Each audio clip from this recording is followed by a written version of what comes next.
कोई राहत देने के अगर हम कंप्लायंस प्रोसीजर अर्थात कार्यशैली को सुंदर और सिंपल बनावें तो ज़्यादा अच्छा रहेगा। और इस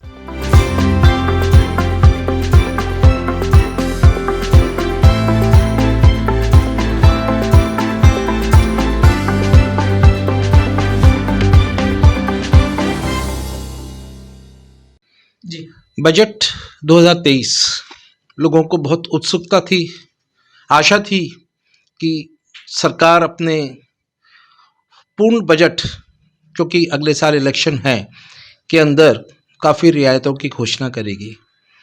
पर जैसा कि सबको पता है कि वर्तमान सरकार जो अमृतकाल में कार्य कर रही है, अमृतकाल अर्थात हम 75वें साल से ऊपर बढ़ गए हैं, तो सरकार ये सोचती है कि बजाय टैक्स की रेट बढ़ाने के, टैक्स की रेट घटाने के, कोई राहत देने के अगर हम कंप्लायंस प्रोसीजर अर्थात कार्यशैली को सुंदर और सिंपल बनावें तो ज़्यादा अच्छा रहेगा। और इसी के ऊपर सरकार ने पूरे बजट को प्रस्तुत किया है, जिससे कि लोगों को कम से कम टेक्निकल प्रॉब्लम्स आए, कंप्लायंस जल्दी से जल्दी हो सके, और किसी प्रकार की यदि उन्हें कोई शिकायत हो, ग्रीवेंसेस हो, तो उसके ऊपर कार्यविधि जल्दी से हो सके। इसी को ध्यान में रखते हुए बजट तैयार किया गया है। सरकार ने मुख्यतः उन लोगों को जो सैलरी पेड है, बिजनेस क्लास है, उन लोगों को कर में राहत दी है, जो कि नए टैक्स रिजीम अर्थात जिसमें आपको किसी प्रकार का कोई भी LIC, PF, ग्रेच्युटी इत्यादि की कोई छूट नहीं मिलेगी। उसके तहत यदि आप ऑप्ट करते हैं तो आपको लिमिट 7 लाख तक कर दी गई है। बाकी लोगों को पुराने ही तरीके से अपना टैक्स देना पड़ेगा। चॉइस अपनी है कि हम नए तरीके से टैक्स दें या पुराने तरीके से जैसे पहले था। इसी प्रकार सरकार ने कुछ और कंप्लायंसेस ठीक की है, जिसके तहत लोगों को जो पुरानी जटिलताएं थी वो खत्म कर दी गई है।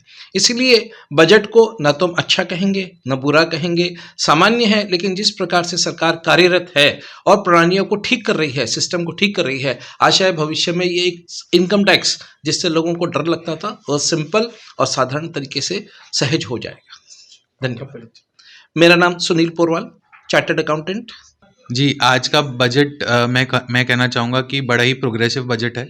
गवर्नमेंट ने कोई नई चीज़, कोई नई तरह के टैक्स इंट्रोड्यूस नहीं करे हैं, है ना।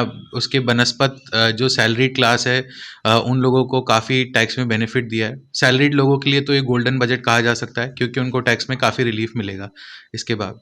और इसमें जो सबसे इम्पॉर्टेंट चीज़ है, सरकार ने किसी तरह की कोई फ्रीबीज या कोई भी फ्री गिफ्ट, फ्री बिजली, फ्री पानी, ऐसी कोई घोषणा तो नहीं करी है। बट सरकार ने ये ज़रूर बताया है कि हम अगर इसी क्लियर टैक्सेशन स्ट्रक्चर को रखेंगे तो आगे देश की ग्रोथ होगी। जो कल इकोनॉमिक सर्वे भी था, उसमें भी सरकार ने ये बताया कि इंडियन इकोनॉमी करीब 7% से आने वाले वित्तीय वर्ष में ग्रो होगी, है ना। तो गवर्नमेंट ने किसी भी तरह का नया टैक्सेशन, कोई नए तरह की चीज़ें नहीं लगाई हैं, बल्कि जो पुरानी चीज़ें थी उनको क्लियर या उनके प्रोसीजरल पार्ट जो कि क्रियान्वित करने के जो प्रोसीजर्स थे उनको सिंप्लीफाई करा है ना। मेरी नज़रिए में बजट अच्छा है। ऐसा किसी क्लास को अदर देन सैलरी क्लास को ऐसा कोई स्पेशल बेनिफिट नहीं दिया गया। देखिए, युवा के लिए सबसे बनस्बत बात यह है कि सरकार की जो पूरी बजट की जो प्लानिंग थी उसमें ये चीज़ इम्पॉर्टेंट है कि सरकार की ये सोच है कि आगे बढ़ के जो युवा वर्ग है उनके लिए नौकरी या उनके लिए जॉब अपॉर्चुनिटीज़ या उनके लिए जो स्टार्टअप्स बन रहे हैं या उनके लिए जो भी एवेन्यूज़ हैं आगे ग्रोथ के क्रिएट हों, वो जब भी हो सकते हैं जब उद्यमी या जो बिजनेसमैन है उसको क्लियर सरकार का कंसेप्ट समझ में आएगा कि भाई कोई नया टैक्स नहीं है, कुछ नहीं है, सारी चीज़ें पुरानी जैसी है, उल्टी जो पुराने प्रोसीजर्स थे वो सिंप्लीफाई हुए। तो एज अ युवा आदमी के लिए मेरे को लगता है ये चीज़ काफ़ी गवर्नमेंट की सराहनीय है कि उन्होंने अपने प्रोसीजर्स को सिंप्लीफाई करा है और आगे, आज नहीं तो कल, है ना, ये जॉब अपॉर्चुनिटीज़ क्रिएट करेंगे। अभी जो सरकार का जो अपना कल जो फाइनेंशियल रिव्यू भी आया था उसमें भी उन्होंने कहा है कि कितने लाख नए PF खाते खुले, है ना। तो इससे यही दिख रहा है कि भाई सरकार की जो पॉलिसीज़ हैं वो ग्राउंड लेवल पे भी कुछ काम कर रही हैं और लोगों को नए रोज़गार मिल रहे हैं। आपका परिचय? Subhash Purwal, chartered accountant, Ajmer.